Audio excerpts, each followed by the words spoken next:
kick things off with the quarterback. Nick Mullins, and I do want to mention that beat writers for the Vikings are saying, as we're recording, that Kevin O'Connell is reconsidering Nick Mullins as a starter, which, I mean, I don't actually believe it. I think he's just mad about that last interception in the fourth quarter. But yeah, Josh Dobbs is being considered, Jaron Hall, Dante Culpepper possibly. So, but just so watch that situation. But since Mullins took over as the Minnesota starter, he leads the entire NFL in completion rate over expected. Minnesota is 8% over its expected dropback rate in those Mullins starts. And the matchup could hardly be better. Green Bay is allowing the 5th highest dropback success rate since week 10. They are getting bludgeoned by everybody, including Bryce Young last week. I got Derek Carr. Do you think Derek Carr is the top streamer this week? I think he's the top streamer this week. I kind of thought it was Mullins. No? You think it's Mullins? You like Mullins more than Carr? It's close. Go ahead. Carr's been a top 7 quarterback in back-to-back weeks. He's playing. Wow. He's playing okay. I mean, last week it was kind of scary until they kind of just turned it on, towards the end of that game against the Rams. But now he gets Tampa Bay. Tampa Bay is the 9th best matchup for opposing quarterbacks by adjusted fantasy points allowed. I don't know. I think that Carr is safer. All that stuff that you just talked about with Minnesota, maybe, switching quarterbacks, maybe that leash is a little short from Mullins too. And if you want to use that as a tiebreaker, maybe use that as a tiebreaker. But yeah, I mean, I think Carr to me is the top option. And while we're at it, Denny, one of the things, so I did 15 transactions today and published it.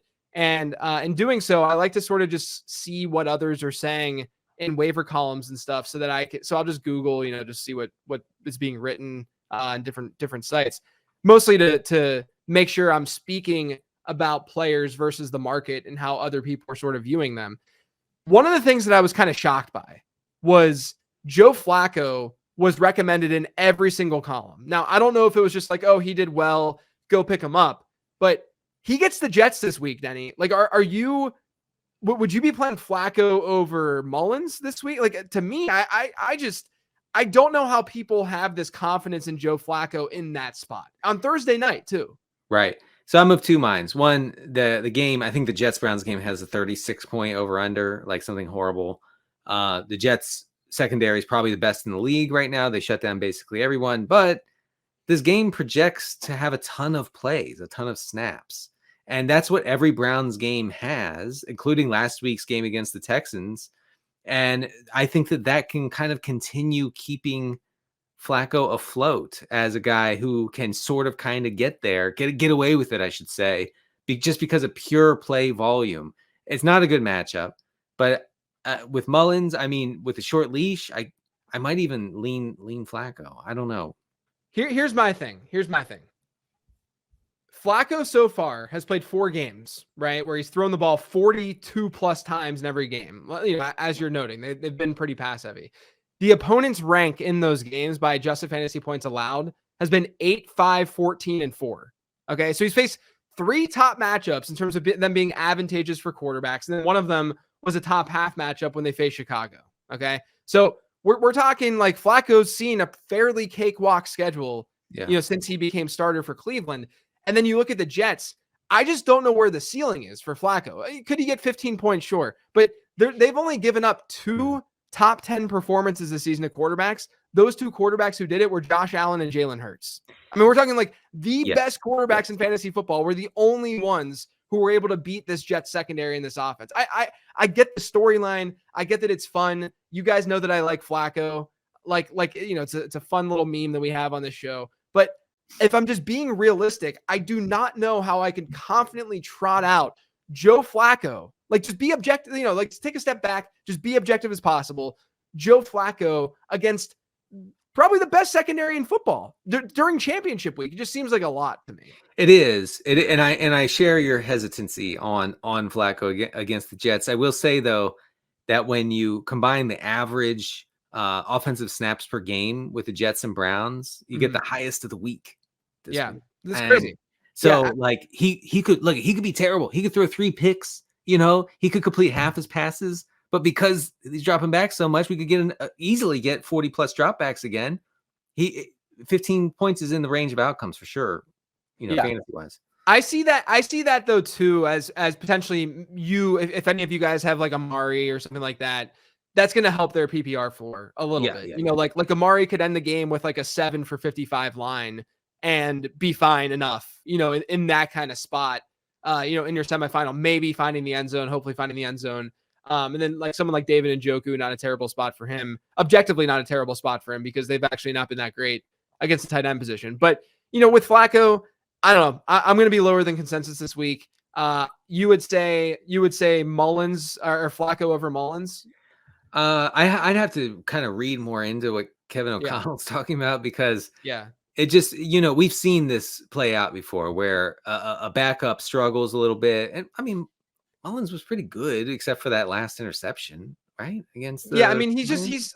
he at least is not playing. Like the problem with Josh Dobbs, I thought, was that he got very scared and he wasn't playing loose. Right. And Yeah. it's very clear that O'Connell just wants like someone who's, quote, managing the game, right? Who's not making these big mistakes. Yes. And so anytime the result is a mistake, he's going to get upset. But it's like, dude, look at your quarterback roster. What do you expect is going to happen? And if Josh Dobbs starts, guys, it is real bad for every pass catcher in that offense. So. Yeah. Also, we should note with Nick Mullins that he's not going to have TJ Hawkinson, who just came out. He has a torn MCL and ACL, which is bad news. Jordan Addison is iffy. It sounds like his ankle injury, they're more optimistic about it than maybe when it initially happened. But Jordan Addison's iffy. So you're looking at Justin Jefferson and KJ Osborne, and then, you know, like Josh Oliver's their backup. No, tight end, Johnny right? Munt. Yeah, Johnny Munt. I mean, like it's not a great situation outside of Justin Jefferson. So maybe that's another reason. Maybe you would lean a Flacco over a Mullins, but I think Derek Carr is better than both. That's my opinion right now. Yeah, I will not go to the mat against you on that. Yeah.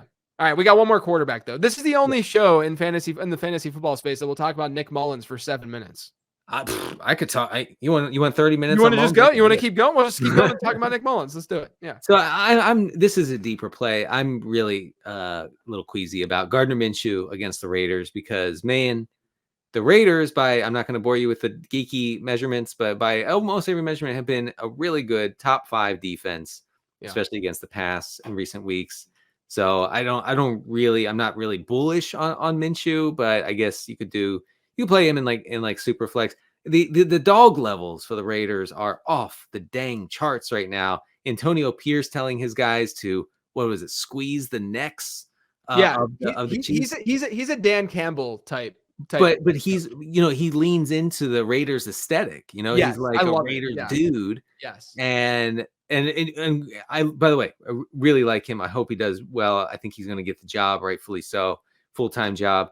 I don't really want to play against these Raiders right now. So I think Minshew is at the bottom of the barrel as far as streaming. Yeah, I think you're right. We have to just recognize that Vegas is playing really well defensively. And look, Vegas has some pieces defensively too. It's not like this is like they've just had this like crazy motivation and they're playing, well under Pierce. They have like decent enough personnel that it makes some sense as to why they're playing the way they're playing. It's also, I always just love whenever you get like, even like D'Amico Ryans, like these guys that like we watched, like we're that old now that we watch these play. Like I used to do that in Madden back in the day where I would be doing franchise mode and I would get my coach fired so that I could bring on, or I would fire my coach so I could bring on a retired player like no way, like a Reggie Wayne or something like that. Yeah, I used to do that all the time. And now it's just literally real life. We're seeing it happen kind of frequently, or at least more frequently. Well, Chad Pennington's kid played against Josh McCown's kid the other day in a bowl game. Yeah, wild. What in the hell is going on? Although I know that I'm saying that it's happening more frequently and it's always happened. It's just that this is our generation that it's happening with. Right. No, it's never happened to me. That's the point. And here's the other thing. Like, I don't even care. Like, there's so many older coaches that like played, but they played when like their opponents were the size of me and you. Like, they didn't play when like it was like the NFL today, where things were like crazy. They played when their linebackers weighed 180 pounds. Like, come on. Oh, wow. Oh, you're calling them plumbers. You're going to the plumber route, huh?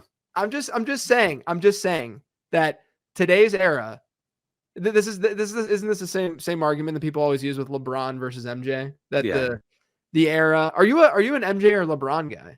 MJ for sure.